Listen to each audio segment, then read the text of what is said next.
If you can hear whirring and or geese, the fan is on and the window's open, so the weather's decided to be sunny today after all of the rain. Hello everyone and welcome back to my YouTube channel. Today I want to talk about theatre, football and classism. As you could probably tell from the thumbnail and or the title, whatever I'm gonna call this video. Before we get started, show of the week is Bend It Like Beckham. It's a show about football, so I will link in the description for you to check out. But that's not what I care about today, so yeah. If you're not aware, the day I'm filming this is Tuesday the 13th of July. On Sunday was the Euro Cup final thing. England was in the final, we lost to Italy, but over the course of the competition and also the days after, a lot has happened that has given me a lot to think about. Some of the stuff that happened is too raw for me to really talk about right now. The massive amount of racism. Maybe in the future I will talk about that, maybe on here or maybe in a blog post, because to be honest, it's got nothing to do with theatre, it's just how terrible things are. Another thing that I've been thinking about, which I'll touch on a bit in this, but I think it deserves its own video, is the double standard COVID-wise with everything. I might do that in a separate video, I might not, it depends if I want to talk about it. But today, I want to specifically talk about the classism that I think is kind of under the surface slash bubbling over in the conversations I've seen online that people in the theatre industry are having about the football. So I want to talk about it firstly because it's pertinent to my channel. I talk about theatre on this channel. And secondly, I do think it's something that people aren't talking about as much. That's not to say that people should be talking about this more than anything else that they're talking about, but I do think now that the football's over, it's something we should be thinking about and questioning in regards to our attitudes towards other forms of entertainment as an industry on the whole, even if that is something that is more born out of frustration than actually like overtly held beliefs or anything like that, if that makes sense. So let's just jump into this video and talk about this, because yeah, that's what I want to do today. I just want to make sure that we're all on the same page with this video.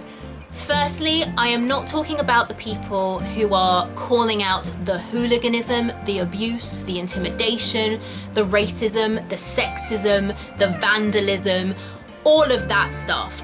That kind of behaviour absolutely needs to be called out and is absolutely unacceptable. And that is true whether it's football fans doing it or anyone else doing it. That's just wrong and that should be called out. I'm also not talking about people who are calling out the blatant double standard shown by authorities over allowing the behaviour of football fans and their disregard of COVID restrictions, whilst not allowing the gathering of theatre audiences in the same numbers, or calling out protests when people gathering in numbers because of protest, or not allowing family gatherings, going to weddings, things like that. However you feel about whether any gathering should be allowed or no gathering should be allowed, the double standard is clear to see. And I think people calling out authorities, the government, the police, whoever, for allowing football fans to gather without any adherence to COVID restrictions, but not allowing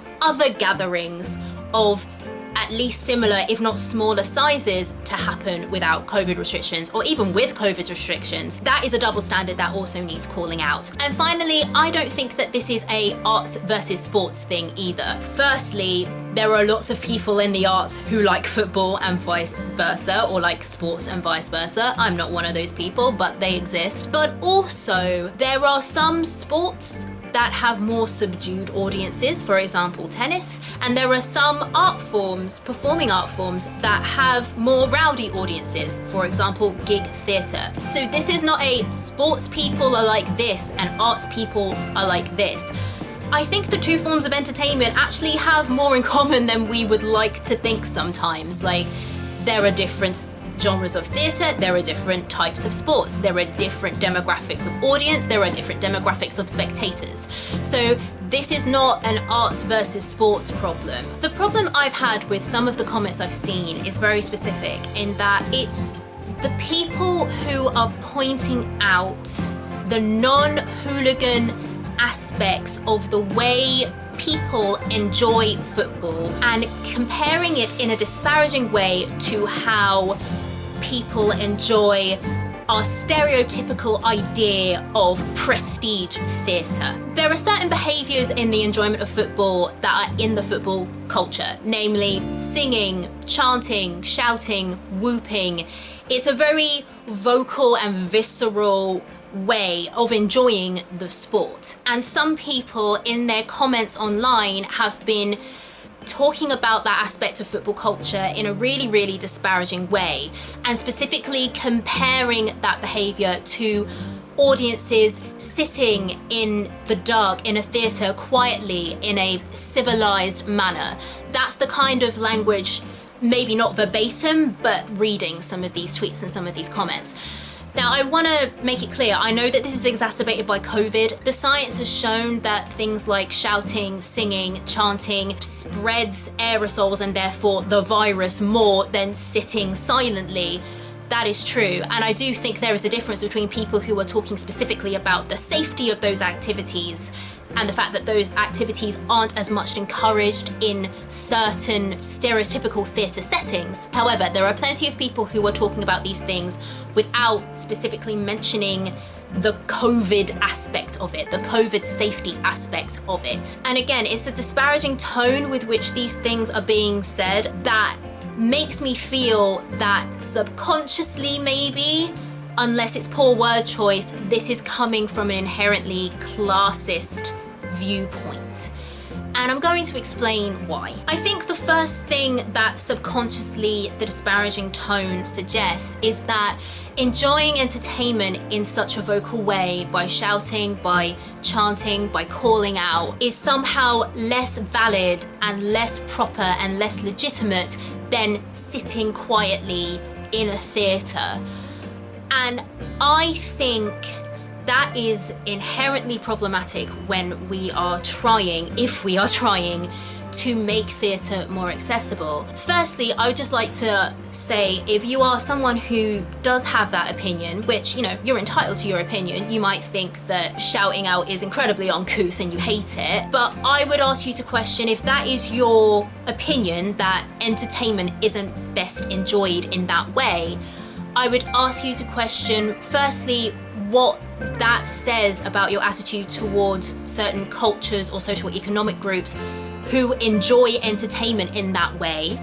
And secondly, what that says about your opinion of theatre that is specifically made to be enjoyed that way. If enjoying entertainment in that way isn't legitimate, then that means theatre that's meant to enjoy that way, or people who enjoy theatre that way, are also illegitimate. And I think that is a really big problem. And this attitude of there being a one right or proper way to enjoy theatre, in my opinion, kind of makes theatre even less accessible than purely the financial barrier. Yes, the cost of theatre is a problem, and there will always be people who cannot afford to go to the theatre. There will always be people who are priced out of a ticket. But there are ways to mitigate that if you as a producer or a company so choose. You can start initiatives, you can put things into the budget, etc. But fundamentally, if you don't feel that you belong in a space, even if you can afford to be there,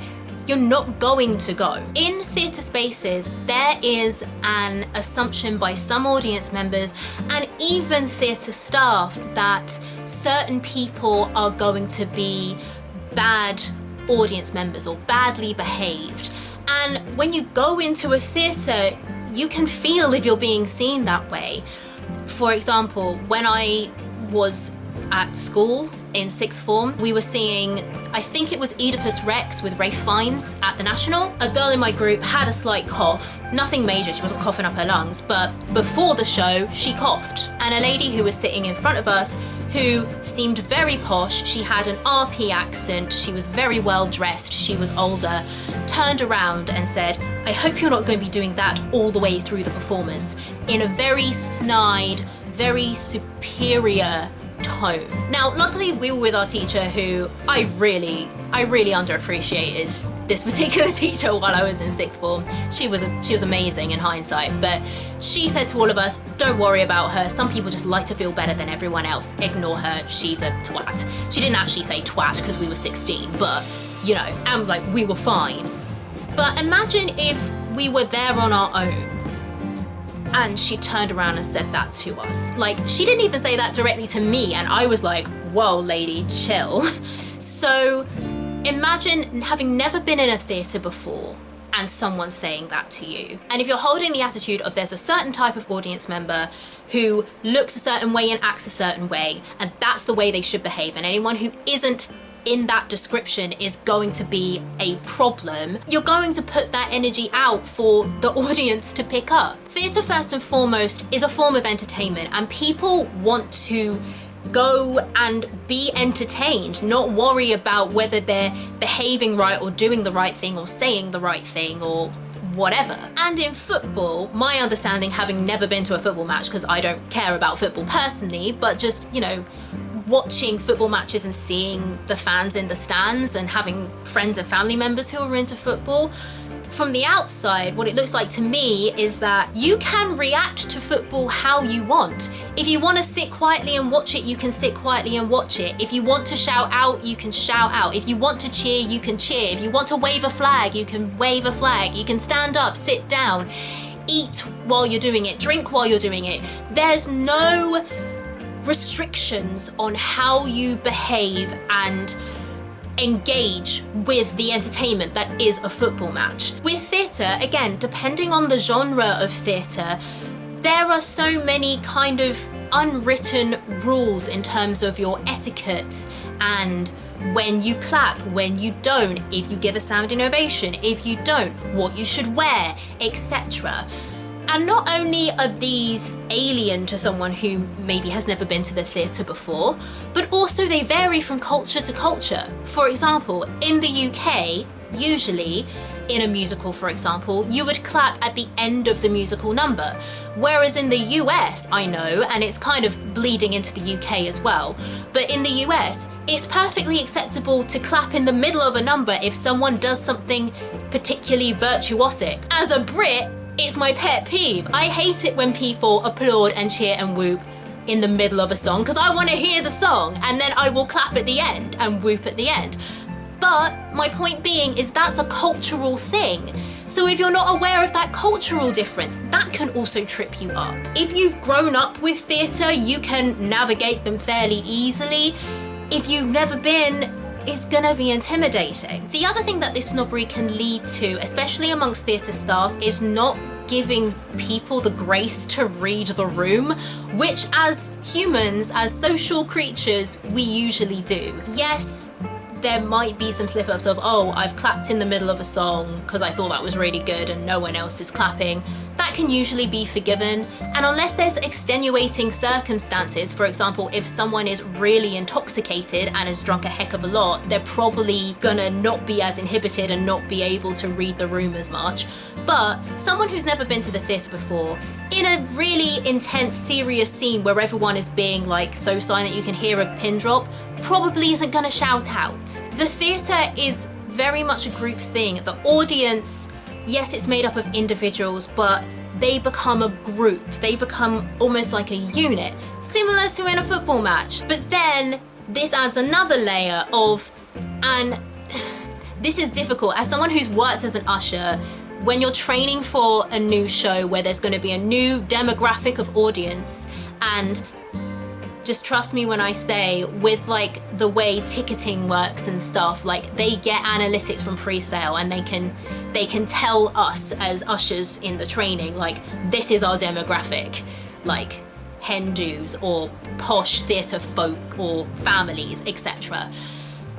I digress. It perpetuates this narrative of there being certain audiences, certain demographics of audiences that are bad audiences or difficult audiences. Now, obviously, an audience that knows the rules of theatre and will just sit quietly and not cause a fuss is like the dream for anyone who works front of house. You have to do literally no work. You just sit there and hope that for the millionth time the fire alarm doesn't go off and it's fine. Other audiences aren't like that. Family audiences aren't like that. Drunk audiences aren't like that, etc. I just feel like there has to be a way of navigating that idea of different audiences have different needs, and when you're interacting with them on a customer service level, you've got to approach it in different ways, and seeing those audiences as inherently bad and like you'd rather they weren't there and it would be easier if they weren't there. That's inherently problematic. That's not good. And I think it's something that, especially in the front of house culture, we really need to address. And if I go back front of house after COVID, it's something that I'm definitely going to be mindful of and probably try and bring up when I can. If we as an industry want to make theatre more inclusive, which to be honest, I think after this pandemic, we're going to have to strive to do. We're going to have to strive to make theatre more accessible, not just in terms of, oh, it's nice, everything's inclusive and everyone's here, but like literally we need to get bums back on seats to make money as soon as people feel safe in themselves to do so. I think if we want that to happen, we have to seriously look at what is it about sports like football and rugby that make them more accessible. Some of those things are in the infrastructure outside of the actual form of entertainment, like the actual match or game. For example, with football, you can watch it on TV, you can go to a pub and watch it, you can go around a friend's house and watch it, you can listen to it on the radio. Hell, you can even follow it on Twitter. That's what I was doing on Sunday. There are so many ways you can access what is actually happening in a football game. So that's a whole other thing, although, again, slight tangent, I don't understand why West End producers and other venues didn't like club together and either invest in Theatre Direct to make that streaming service better, or go to Netflix and be like, we will give you all of our recordings of like back catalogue of shows, can you please put them on Netflix and we'll take a cut. That is something that I just don't understand why they didn't do that, but that is a discussion for another day. So obviously with sport there are more avenues to watch it rather than just buying a ticket, but also I think this general idea that you don't have to worry about how you're enjoying the thing, you can just enjoy the thing, I think is a really big part of it. I also think this is why cinema does better than theatre as well. Again, apart from the price barrier, the cinema, although actually nowadays it's not, but the perception is that cinema is cheaper than theatre. But you've got a massive screen, you've got massive sound system, it's so loud and the screen takes up so much focus that the audience in a cinema can more or less act how they wish. They're not going to pull that much focus because it's so loud and so big. And I don't think the solution is to just throw out any form of etiquette and consideration for the actors or other audience members. I don't think that's the answer, because then no one would hear what the hell is happening. But I think the answer is going to be being more aware of our biases, being aware when we have our backs up slightly because it is a difficult audience, and challenging ourselves on that. You know, why is it so difficult that the way a certain demographic of audience has a good time is by being vocal? Why is that a bad thing? Why do we have to just be silent in the dark? Why do we have to have this fourth wall? Making theatre that actually allows audiences to engage authentically. Again, not saying that sitting in the dark isn't an authentic way of enjoying something, of course it is, but for some audiences it wouldn't be. So what is the solution to this in terms of the dialogue that has been happening online? Well, obviously it's done now, so there's nothing that we can really do to unsay what anyone has said. But what I would say to people in the theatre industry, I get the frustration, I do. And I honestly think that most of the things that have been said were said out of ill-aimed frustration. In which case I would say, if you're frustrated with the hooliganism, racism, abuse, sexism, vandalism, etc., homophobia, be specific with your words and say that. Say that's what you have the problem with. If you have the problem with the double standard, the fact that authorities are treating different types of event differently, then again, be specific with your words and say that. It's not the fans' fault that they're being allowed to act how they want to act. If your criticism is with the general merriment and vocal enjoyment that comes with football, really question why that is. And it might just be that it's not your cup of tea. It's not my cup of tea. The thing that I used to find most annoying coming back from college, because I lived near Emirates Stadium, which is the stadium for Arsenal, and the tube station to get home to my halls was literally the tube station that was for the stadium. And coming home from rehearsal, dead tired, and there was a match. So A, I couldn't go to my nearest station because it was shut.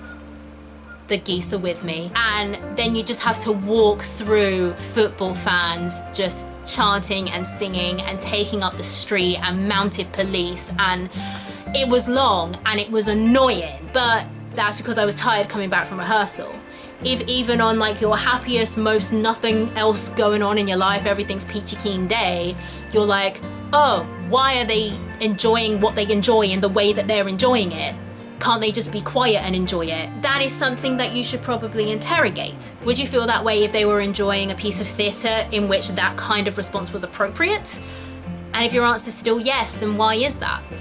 Doesn't mean you have to go and see that kind of show if it's not your jam, but people are allowed to enjoy what they enjoy, how they enjoy it. As long as they're not hurting anybody and being racist dickheads, people can do what they want. And making people feel guilty and less than, or insinuating that people are less than for enjoying something in a way that to you is uncouth, is inherently classist, in my opinion. As someone who likes sitting quietly in the dark and weeping silently all the way through Come From Away, or all the way through Hamilton, as the case was on my birthday. As someone who likes enjoying theatre in the traditional way, you know,